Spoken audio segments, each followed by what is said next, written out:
You're in the White House in the residence with Melania. And by the way, that's Marine One right there. That is right. And so my question is, what do you say? What are you thinking? Well, it was a beautiful evening. It was an incredible day. People liked the speech, which was good. Yeah. It's somewhat of a surreal experience, to be honest with you. Sure. But I don't have too much time to think about it because there's so many things to do, so many problems to solve. You know, that's not bad. What a beautiful helicopter. That's beautiful.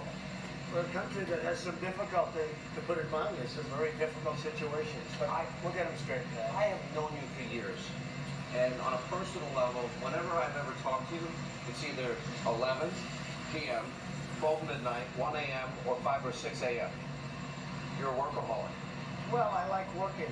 I don't think I'm a workaholic. I just like what I'm doing. I don't go too much with the vacations because I'm bored.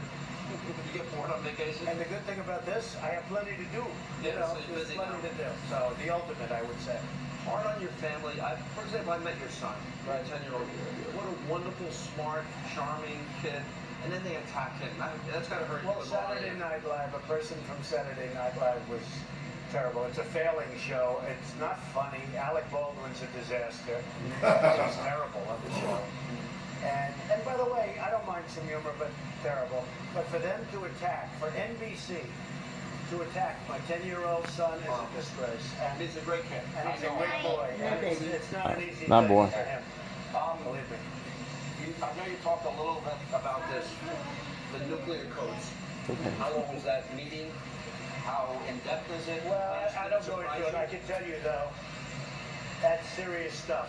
And when you see the kind of destruction that's explained to you, you realize that getting along with people is a very good thing.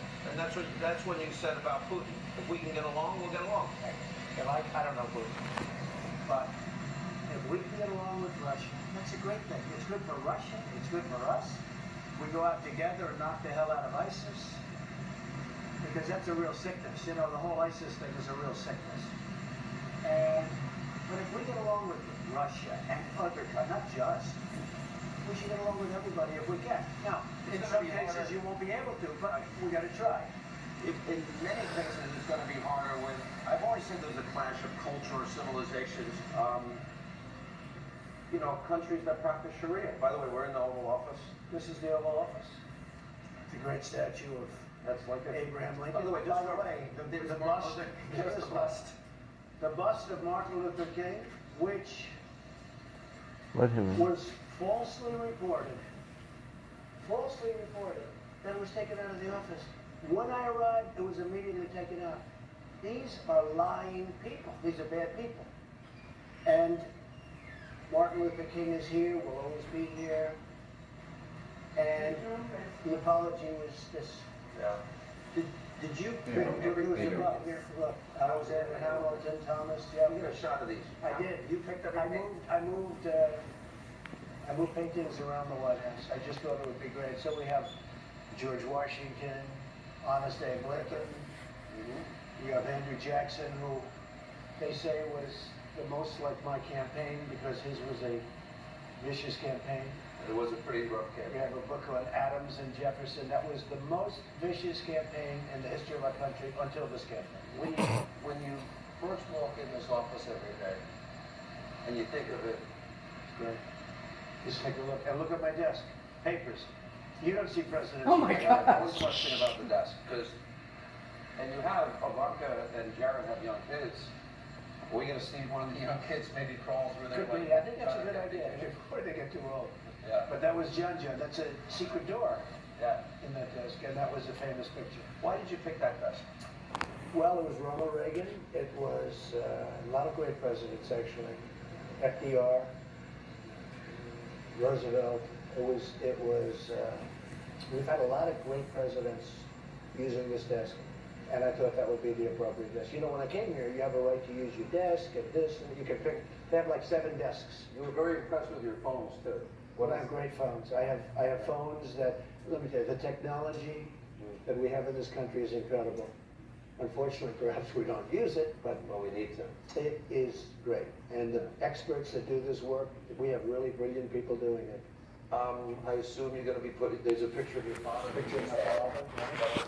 No, it wasn't, I just added that. That's Yeah. good, you know that. I didn't notice Well, you that. picked that up fast. And I really, why did you choose the rug of Reagan? You could have also designed your own. Yeah, and others, but I thought that, first of all, I liked it. I like the look, I like the lightness, and I like having it be Reagan. I like Reagan. I disagreed with him on some things, primarily trade. Yeah. He was not as strong on trade as I felt he should have been, but that's okay.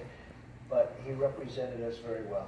In your lifetime, who was the president that maybe you admired the most? Well, I liked Reagan. I didn't like him on trade, but other than trade, I liked him very much. Yeah. And he was okay on trade, but not great. I was surprised, my last question for you, I was surprised last night, I was watching your interview and you were holding up the letter that Barack Obama had left you. Right. Seemed like a lengthy letter. He was. And you seem to have a personal rapport with him, and you were right, this was a really, really incredibly vicious campaign. What amazed me is that I was vicious to him in statements. He was vicious to me in statements. And here we are getting along, we're riding up Pennsylvania Avenue, we don't even mention him. I guess that's the world of politics. But I was tough on him, he was tough on me. And I like him, he likes me. I think he likes me, I mean, you're gonna have to ask him, but I think he likes me. He doesn't talk to me. Not too much. No, it isn't. Figure out why. Yeah. But, look, you know, he wrote me a very nice letter, beautiful letter. Yeah. Helpful to you? It's something to think about. Yeah.